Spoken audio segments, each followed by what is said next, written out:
I know this video is very different compared to my usual content, but my plan for the channel going forward includes me doing more than just gaming videos. I also want to cover other topics as well, such as good movies and shows that really capture my attention, as well as a subreddit here and there. I feel like Arcane has really earned the right to its own video, plus it's a good place to start. So obviously spoilers for Season 2, you have been warned. I will mainly talk about the second season and my thoughts on it. I won't be covering Season 1 because that was 2 years ago, plus the video will get kind of long. Just know I loved it, it was perfect, I watched it like 3 times. I also want to mention that I won't be doing a review like this for every single good movie or show I watch, just the really good ones. Because A, I don't want to get burned out, and B, I don't want to spread the negativity of a bad movie or show. First, it's the art and visuals, and they're as good, if not better, than the previous season. This is where the majority of the budget went, and it shows. I really cannot stress just how good this show looks. This is the best combination of 2D and 3D animation you will see. The action scenes too are just out of this world, like you can really tell that Riot and Fortiche have put blood, sweat and tears into the making of this. Almost every frame of the show deserves to be its own wallpaper. I mean, just look at Victor in this shot. Cinema, just cinema. The same goes for the music. Each song is specially made for the show and it's an absolute beat. Except that one song in episode 7, that one is better than all the rest combined. Easily my most favorite song in the entire show. The ones you're seeing now on the screen are my personal favorites. Feel free to tell me yours in the comments below. I've heard that some people have been complaining about how at some point in the episode it just turns into a music video, which I understand it can annoy some people, but me personally, as a person who loves to listen to music, and especially the music from the show, I enjoy it very much, and I find that starting the episode off with a music bit is a great way to capture the viewer's attention. The pacing for the most part, which is the entirety of Season 1 and the majority of Season 2, is perfect. It's not too fast or too slow. At no point in the show have I found myself wanting to fast forward or skip a scene. You learn about the locations and the characters as you watch, meaning there is no information dump to overwhelm you. Each character feels unique, interesting and layered. None of them feel annoying, boring or flat. Even some side characters that don't have much screen time or dialogue still are important to the story, and this makes the world feel more real, more open. For the story of Season 2, I have some notes, but I won't say too much because I don't want to spoil the whole thing. Everybody dies. Dude. Not everybody. It was nice to see Jinx have fun and be happy with Isha.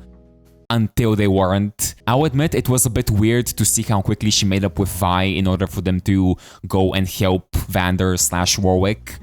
I understand why they do it from a practical standpoint, because you know, time and budget, and you also want to show other characters' stories progressing. But still, a bit weird. They have this skirmish in Vi's apartment and then they just go and help Vander, like in the sewers. Overall, this season made me like Jinx even more than I already did, which was a nice surprise. I went into this kind of worried that they would ruin her by trying to make her more like her in-game counterpart. Luckily, that wasn't the case. They just wanted to tell a good story, and they did that. And before anyone asks, yes, I do think she's alive. There is plenty of evidence proving that.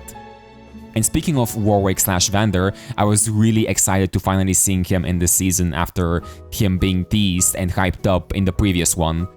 And let me tell you, it was worth the wait. That prison cell block fight with Jinx, with the rock music blasting in the background, just eye candy. Apparently, a lot of League fans are not happy with his design in the show, and you know, I kinda get it, it could be better. But if I'm being completely honest and had to choose between his show design and in-game counterpart, I would probably go for the show design again because it's more grounded and it's focused towards telling a story. But hey, that's just me, I'm not a huge League fan, I just love the show. Echo has to be one of my new favorite characters in the show. The foundation for him in the previous season was strong, but Season 2 really just solidified him for me. We got to see more of his human side, if you can say that. He's not just the leader of the Firelights that beats up mentally unstable girls on a bridge. He's a kid, or I guess a teenager, with hopes and dreams and someone that really cares for his friends. I'm glad he ended up in that alternate universe and saw what could have been, both with his relationship to Powder and with Zahn. Also, on a quick side note, thank you Riot and Fortiche for that Time Bomb episode. I didn't know I need that in my life, but I'm so glad I got it. Episode 7 was overall a fantastic episode. Why does it always episode 7 that slaps so hard? As for Jace, his whole experience in Season 2 can be described by using one word. Souls-like. My man got dumped by his boyfriend, thrown into a different dimension, broke his leg while running from demons, lost his mind in a cave, tried to kill his partner, and exploded.